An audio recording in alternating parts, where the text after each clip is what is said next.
The Tremere have many interesting manuscripts in their libraries. I recommend looking at them. Oh yeah, but I kind of failed. Should we use celerity? Or move discreetly to the side? Jeffrey. Oh! What the hell? Which would mean she must be busy raging and cursing out of everything in her sight.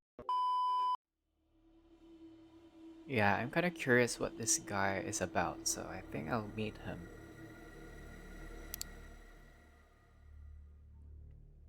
You started to look at churches differently since your last encounter with Benoit. You're not sure what happened inside, but it was unavoidably real. You felt it. Benoit mentioned that being in the presence of the Father Anthony's faith would eventually kill someone like you. An undead being. You believed him.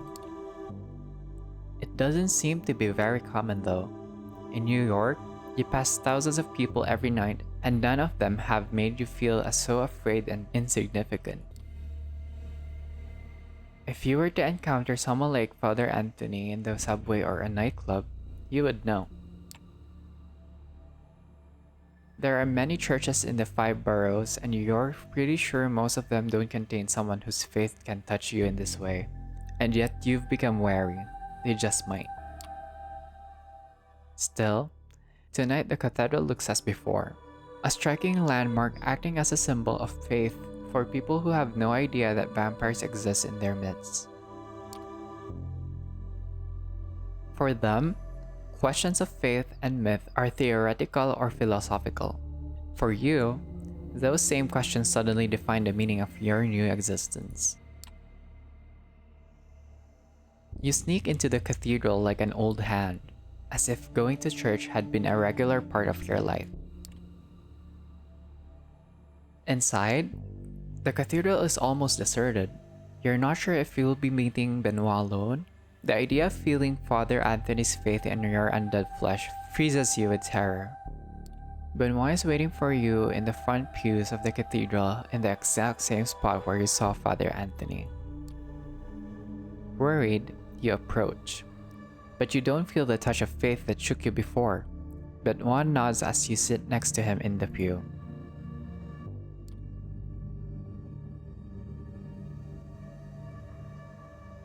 Aren't you worried?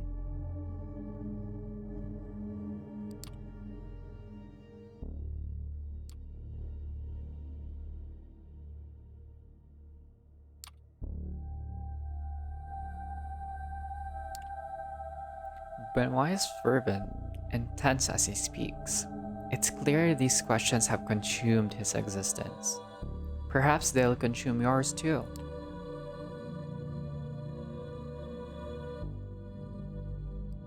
What does the Camarilla believe?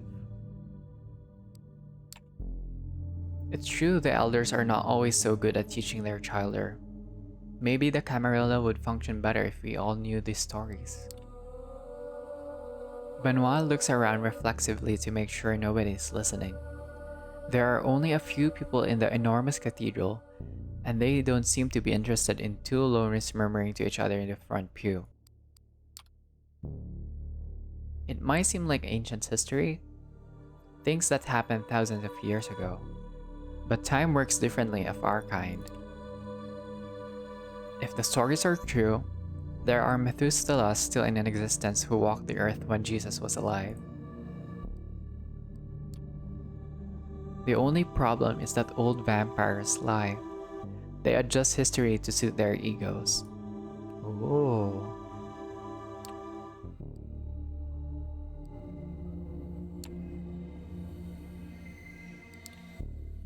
Of course, the Tremere have many interesting manuscripts in their libraries. I've seen a few. If you have the chance, I recommend looking at them. Oh yeah, but I kind of failed to recruit one of the Tremeres.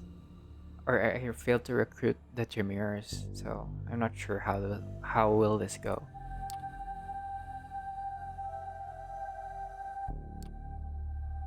God cursed Cain as punishment for the murder of Abel.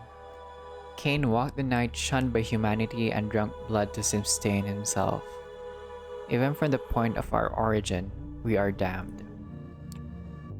However, the story becomes really interesting when we move forward.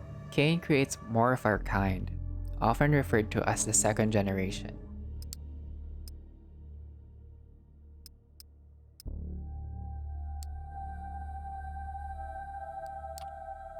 They lived in the first city, later called Enoch, ruling openly over the city's human inhabitants. I see the first city as Cain's redemption, cursed by God to wander. He made himself as a ruler and lawgiver, acting as an immortal shepherd to the humanity. It only started to go wrong when the second generation begat the third and vampires started to run amok. So the third... Oh, is the third generation the ones that killed the second generation? Well, I'm not sure.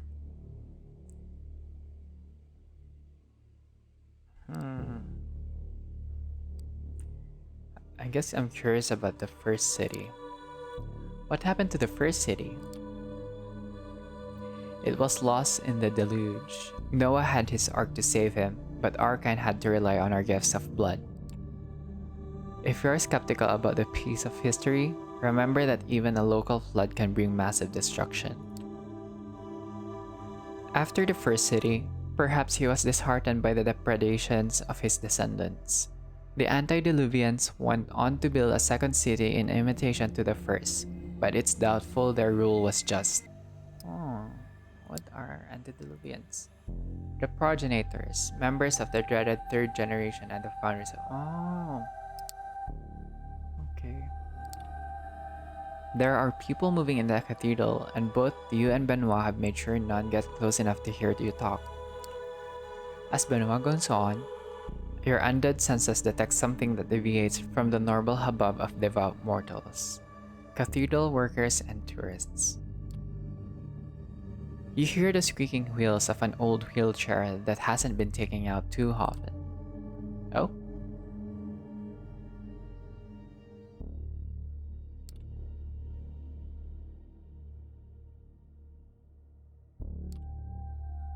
The voice is that of an older man, Midwestern.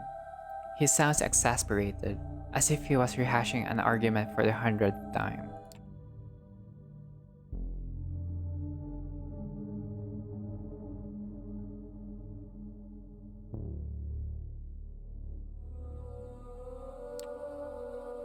The second voice belonged to an old man too.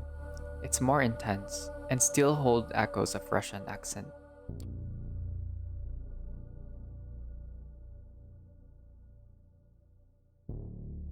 Oh.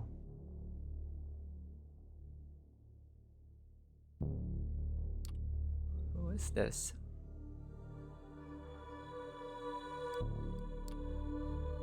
The third voice has a heavier Russian accent and belongs to an older woman. All three have clearly known each other for a long time.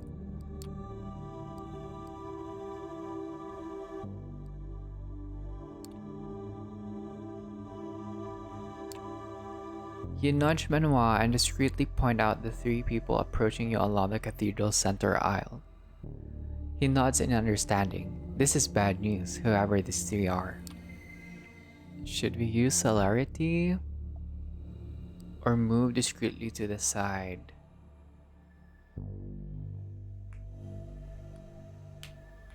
I think it's okay to just move discreetly to the side. Better not to call attention to yourself, you decide to move to the side of the cathedral and pretend to pray at an altar. You walk casually towards the side, away from the three approaching mortals. You feel their eyes boring into your back, but you force yourself to be cool. Benoit is nowhere to be seen. You blink and he disappeared in a burst of speed. You're worried it was too conspicuous, but maybe the mortals missed it. You pretend to admire the architecture for a while before glancing back at the trio. They have settled at the exact spot you just occupied, apparently waiting for something and conversing in hushed tones. Once you're sure their attention is elsewhere, you start walking briskly down the side aisle towards the exit. That was a close call. Fuck you, Benoit. Who were those three?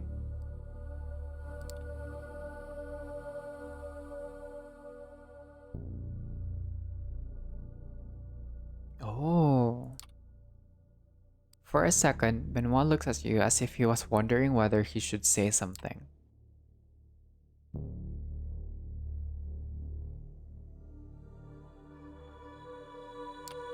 You're supposed to follow the example of your maker, yet Cain didn't really seem to care for the vampires he embraced.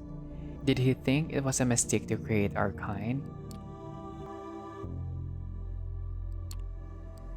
Do the kindred of Kakama really care what Cain thinks?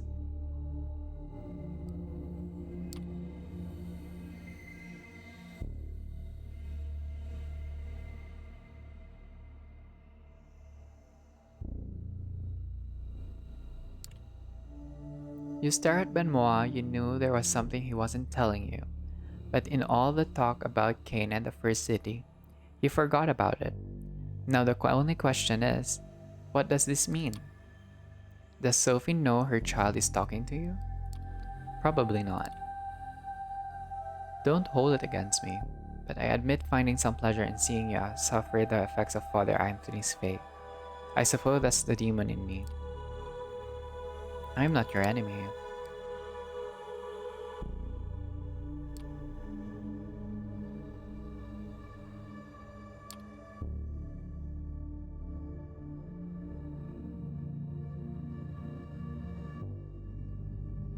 I'll introduce you to Father Anthony. You nod, unsure whether that's a good idea. Benoit walks away and you follow his example, not wanting to hang around the cathedral any longer. I think I should meet Cara. When you reach the cafe, you're welcomed by the familiar face of the waiter who first led you inside. You exchange looks and nods. He hides his vape pen in a back pocket.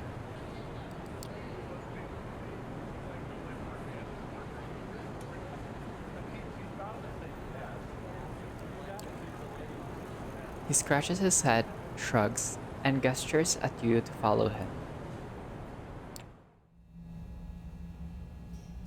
It's the same route as before.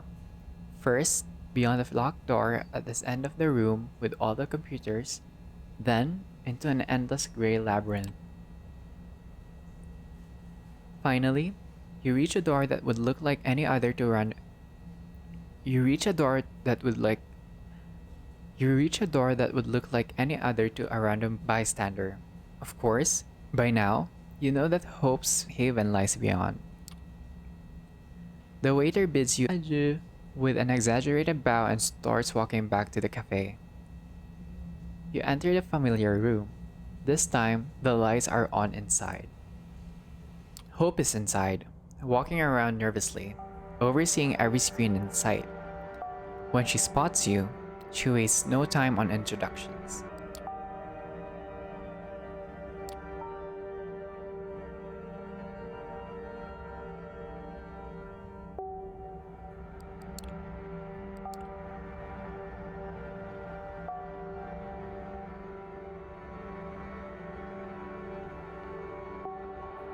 Jeffrey. Oh! What the hell? You don't get to voice your answer. The question was just a minor courtesy. She has a monologue to deliver and she won't allow an interruption.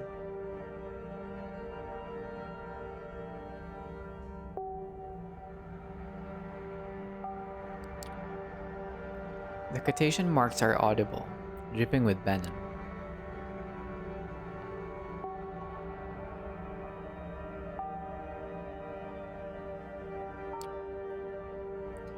Her IT ghouls have done a lot of research on deepfakes, AI, and machine learning. Her goal is the ability to generate thousands of believably human online accounts.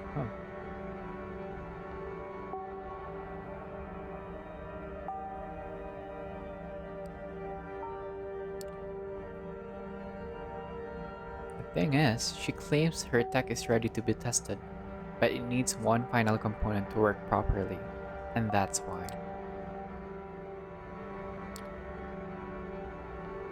She proposed a truce. Huh. What truce?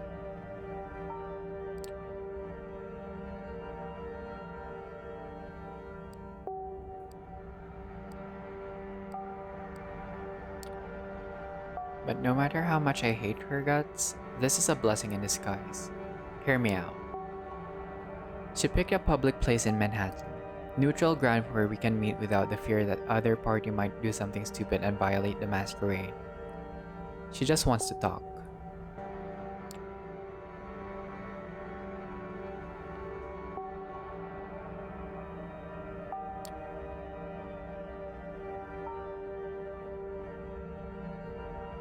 Huh? Steal her voice?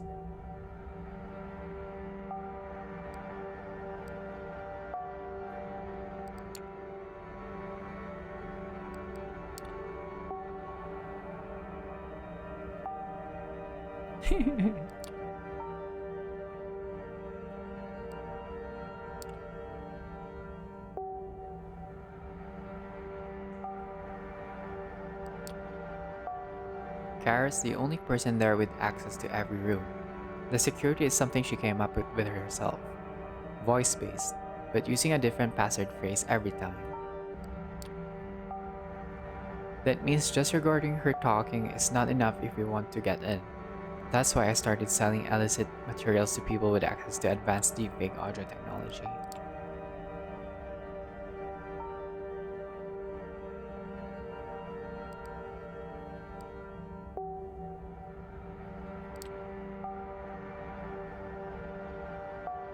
Still, I think the plan is pretty simple. You talk to her while wearing a wire. I process the recordings here to steal her voice, and voila, she's wide open. Then, we invade Double Spiral and destroy it from within. The evil is defeated. I become part of your crew. Happy ending for everybody. How does that sound to you?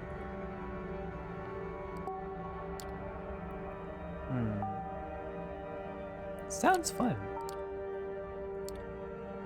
Hope shakes her head and claps her back. Oh. Claps her back? Hope, Hope shakes her head and claps her hand. When she speaks up, she sounds different, more spaced out, stuttering.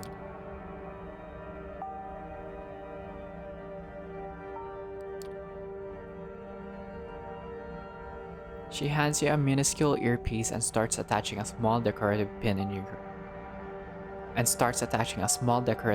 to your clothes, along with some mask wiring.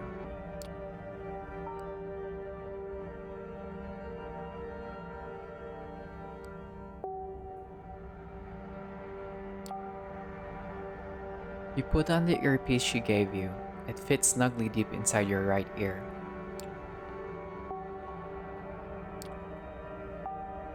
The hardware works flawlessly, and the audio quality seems great. You give Hope an affirmative sign with your head. Beautiful.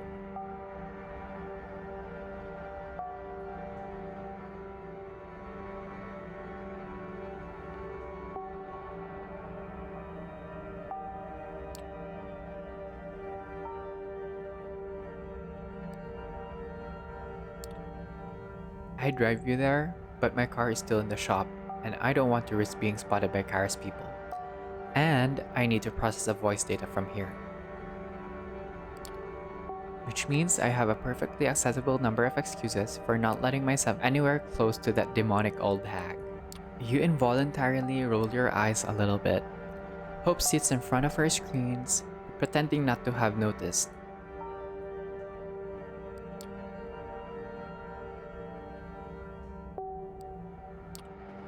No sense lingering here. You get back to the streets and find your car. Wrapping up this show as quickly as possible sounds like a good idea.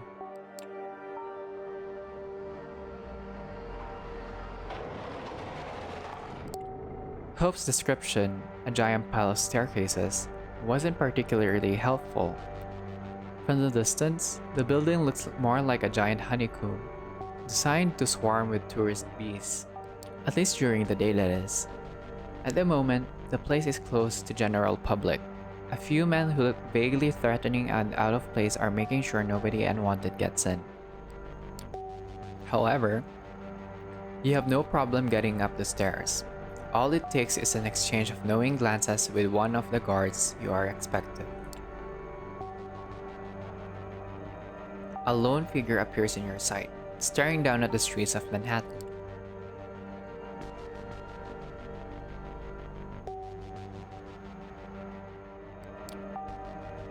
You can teach people a lot of things, but you can't teach them to see, huh? You recognize a face from Hope's phone. Finally, you meet Cara Montgomery. Finally, you meet Cara Montgomery in the flesh. She turns to you, puts on a wild smile, and shakes your hand with a firm grip. First a representative of Sophie Langley, now a representative of Hope.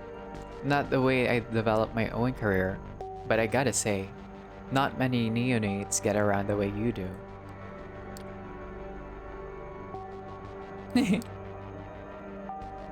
Hope speaks up in your ear for the first time, seething with contempt. Although Cara couldn't possibly have heard her, she immediately goes on to address her absence. Can't say I expected her to actually arrive here, with you or instead of you. On the other hand, I'm sure every single word I say will be instantly relayed to her.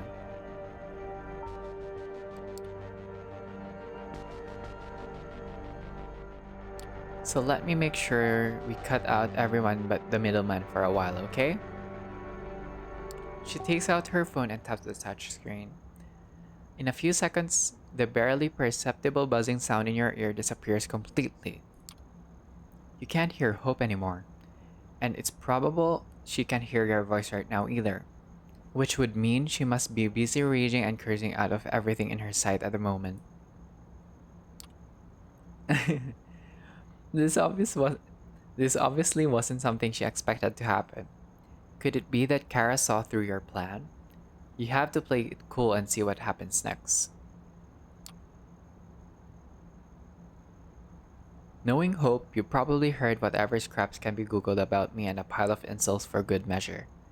Obviously, I know everything there's to be known about you as well, Lamar. I don't believe we have a need for formal introductions. But first off, let me apologize for the discomfort my former employee has caused you. I wasn't remotely aware of his planned actions against Hope. I fully condemn them. I'm glad to see you unharmed, and of course, applaud your swift disposal of the psycho. Langley chose you well. So let me cut to the chase here, and present myself the best way I know how, through my ideas. Who do you think has a monopoly in unreality? Not much for small talk, is she? Who do you think has monopoly on reality? We do.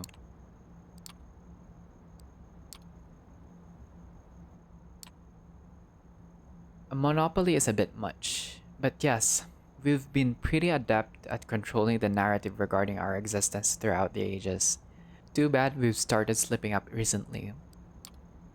We were completely unprepared for the information era, and the existence of the Second Inquisition is a direct consequence of that. So many final deaths that could have been avoided.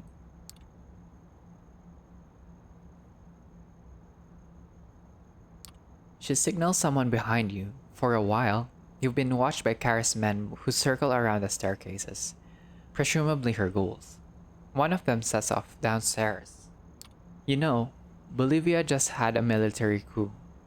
Hundreds of new accountants posting about nothing but Bolivian politics in English set out to convince every random person online that the US wasn't to blame. Sloppy work if you ask me. Now imagine this. A 17-year-old K-pop fan from Ohio writing an entire thread about her relatives in La Paz are actually glad the president is gone. A film reviewer with a side interest in politics selling you a CIA-approved narrative about Evo Morales. An approachable fitness guy explaining the situation to you in simple terms just like this. Animated voice, expressive gestures, and steady eye contact. She's taught herself how to project a good image, but isn't a natural yet. At times, it feels as if she is screaming at you to trust her. It's not hard to emulate the masses. Reach out to one of those Eastern Europe troll farms and bang. A few hours later, you have a clone army that will instantly voice their support for any cause. You will spread your message, but you won't foster a new culture that serves your goals. Won't masquerade your messaging as independent thought. For that, you need personalities, not the masses. But that ability to emulate personalities, a whole different ballgame. Not a craft, but an art. You need to understand your fabrication so deeply that you start to hate it and then learn to love it. And if you want to make a bunch of those personalities follow one agenda, you need a once in a lifetime team to achieve that. A like minded artistic collective, both ambitious and obedient. Even though you can't hear Hope's voice in your ear right now, you could swear you hear her in Cara's speech. It's the exact same tone she was using when monologuing in the car. One of them must have been a big influence on another, or perhaps they used to be in a position where they both shape each other's personas. Hard to say. Only one thing is for sure, and that is, Hope must be absolutely furious right now. Is it possible that Carrie knew about her plot? Fingers crossed she doesn't.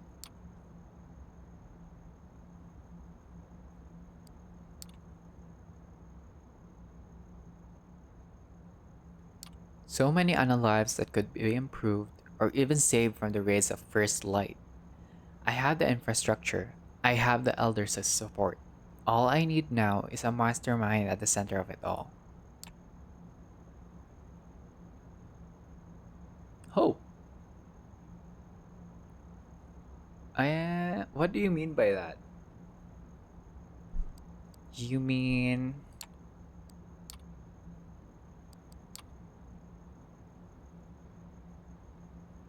she looks down and takes in the scenery below for a while.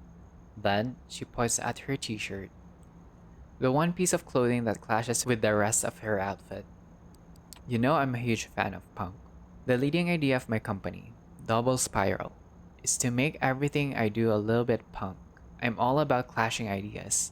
I'm all about disruption. Oh god, you think to yourself. She's that kind of person. You saw a lot of them in your old life.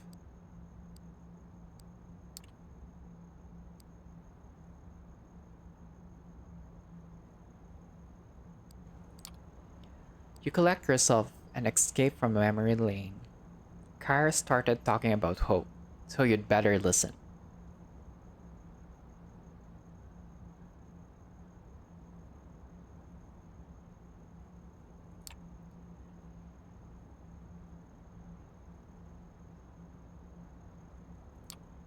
What a waste.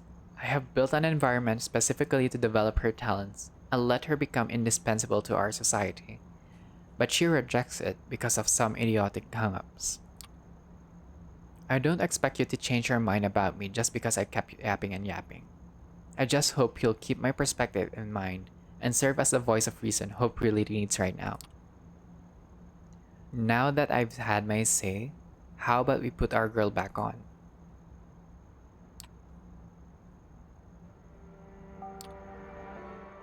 You're bluffing.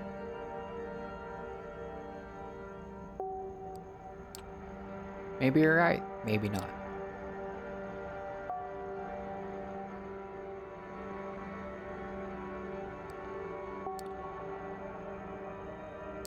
Don't worry, she should have heard everything.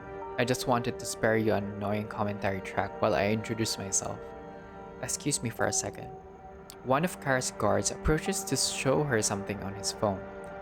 Hope uses the distraction to get you up to speed with how things are on her side.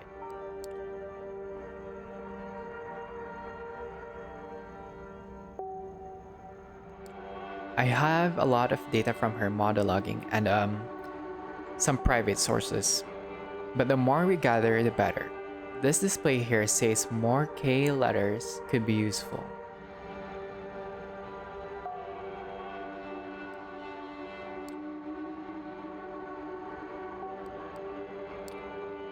Sorry about that. Looks like I've got to attend a sudden meeting with a Google representative shortly.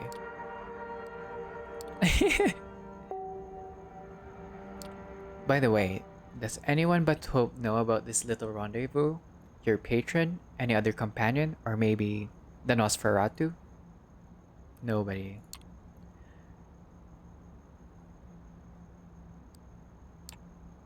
Maybe, maybe not. It just says a lot about your personality, that's all. Anyway, no offense, but since Hope's not here, I really had to rush. Honestly, I feel a little insulted that she set up this meeting and didn't even bother to show up. Insulted and suspicious? Her tone of voice betrays her. She might have some good instincts. Too bad she didn't trust them here.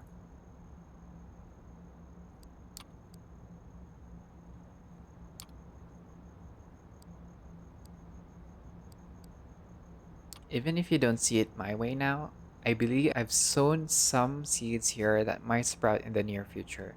Before I leave, there's one thing I really wish I knew. Back when I knew her, she was a different person, or a different people, depending on who you look at it. Why does she fight against me so much? What's her motivation to resist so much? Hmm, good question.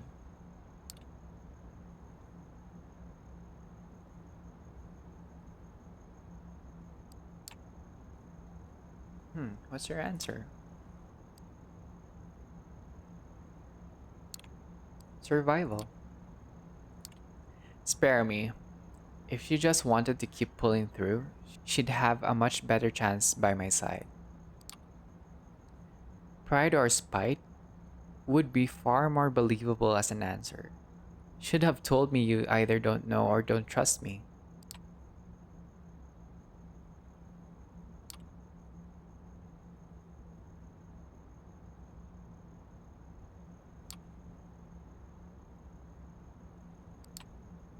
She begins to walk down the stairs. Surrounded by her guards, once she's gone from before your eyes, Hope decides to summarize your mission.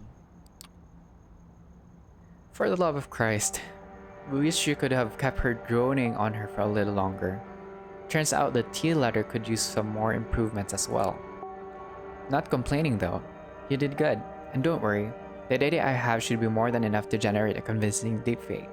I just need to put in some more work. So I guess I will get to that right away. Enjoy the rest of your night. Drop my hardware at your haven when you get the chance.